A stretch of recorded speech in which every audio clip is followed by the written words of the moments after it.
The mechanic's heart. The chandelier sparkled like 1,000 stars above the elegant dining room of Lawrence, the most expensive restaurant in the city. Marcuschen sat frozen in his chair, a slice of pizza halfway to his mouth, as he watched the most beautiful woman he had ever seen walk toward him. Her name was Sophie Harrison, and she was holding the hand of a little girl in a matching cream-colored dress. Marcus looked down at his clothes. He wore his only clean t-shirt, the white one that was starting to turn gray from too many washes, and a pair of khaki cargo pants with a small oil stain near the pocket. Around him, men in tailored suits and women in designer gowns spoke in hushed, refined voices. The soft clink of crystal glasses and the gentle notes of a piano filled the air. He shouldn't be here. He knew that now. It had started 3 days ago at the auto shop where Marcus worked. His co-workers, Jake and Tommy, had been huddled around a phone, whispering and laughing. When Marcus walked over, wiping grease from his hands, they had looked up with identical grins. "Marcus, Woody," Jake had said, throwing an arm around his shoulders. "We've got a surprise for you. We set you up on a blind date." Marcus had tried to refuse. He worked 60 hours a week fixing cars, lived in a small apartment above a laundromat, and hadn't been on a date in 2 years. But Jake and Tommy had insisted, saying the woman was perfect for him, that she loved simple guys, that it would be fun. They had even given him the address of the restaurant, written on a greasy napkin. What Marcus didn't know was that Jake and Tommy had found Sophie's profile on a dating app while scrolling through their phones during lunch break. Sophie Harrison, daughter of James Harrison, the CEO of Harrison Industries, one of the largest corporations in the state. They thought it would be hilarious to set up their broke mechanic friend with a woman so far out of his league that the date would be a disaster. They had sent her a message pretending to be Marcus, using words they thought sounded romantic and sophisticated. To their shock, Sophie had agreed to meet him. The prank had gone further than they had ever imagined. Now, as Marcus sat in Lawrence surrounded by wealth he could never imagine possessing, the reality of the joke crashed down on him. Sophie approached with a warm smile, her daughter skipping beside her. Marcus stood up quickly, bumping the table and making the wine glasses tremble. "You must be Marcus," Sophie said, her voice gentle and kind. "I'm Sophie. And this is my daughter, Emma." The little girl looked up at him with bright, curious eyes. "Are you really a mechanic?" she asked. Marcus nodded, his throat dry. "Yes, I fix cars." Emma's face lit up. "That's so cool. My toy car is broken. Can you fix it?" Before Marcus could answer, Sophie glanced around the restaurant, then looked back at him with an expression he couldn't quite read.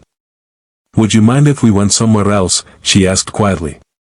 "Emma's been cooped up all day, and honestly, I'm not really in the mood for fancy food tonight."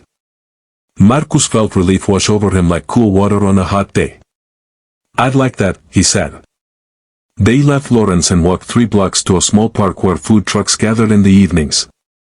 The sun was setting, painting the sky in shades of orange and pink. Marcus bought slices of pizza for all 3 of them from a truck called Tony's, and they sat on a bench overlooking a small pond where ducks swam lazily.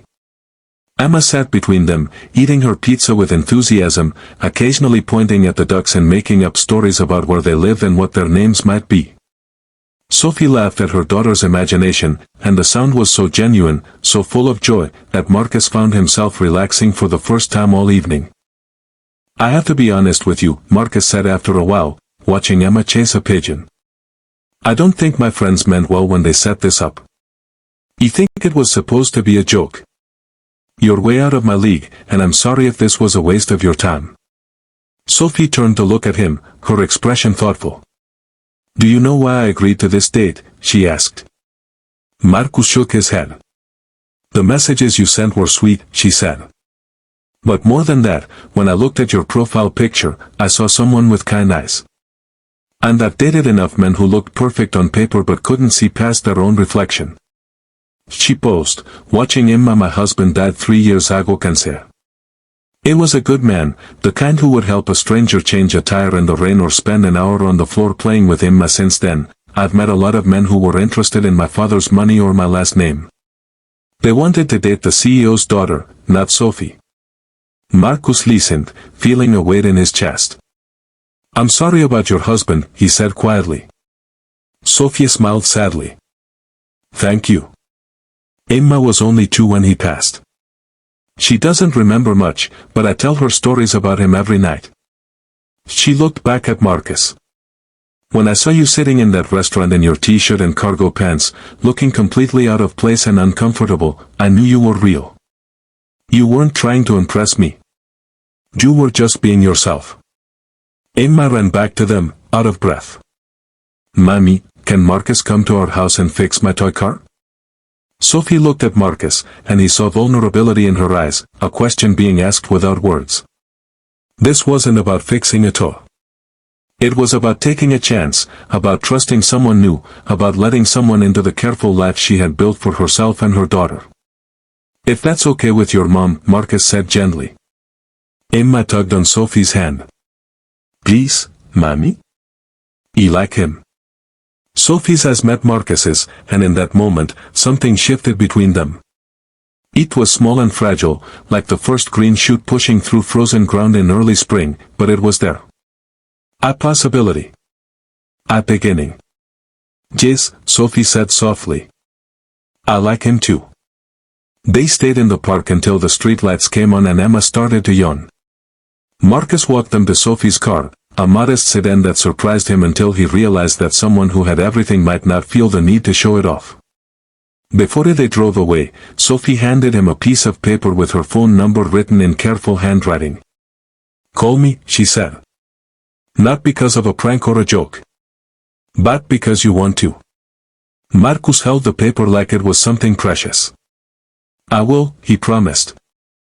As he walked home that night through the warm summer air, Marcus thought about Jake and Tommy at the shop, probably laughing about their prank, waiting to hear how badly the date had gone. They would be disappointed. But Marcus didn't care. Sometimes the best things in life came from the unlikeliest places. Sometimes a joke became something real. Sometimes pizza in a park meant more than champagne and chandeliers. And sometimes, when you least expected it, someone looked at you and said 3 simple words that changed everything. I like him. Marcus smiled and put the paper with Sophie's number carefully in his pocket, right next to his heart.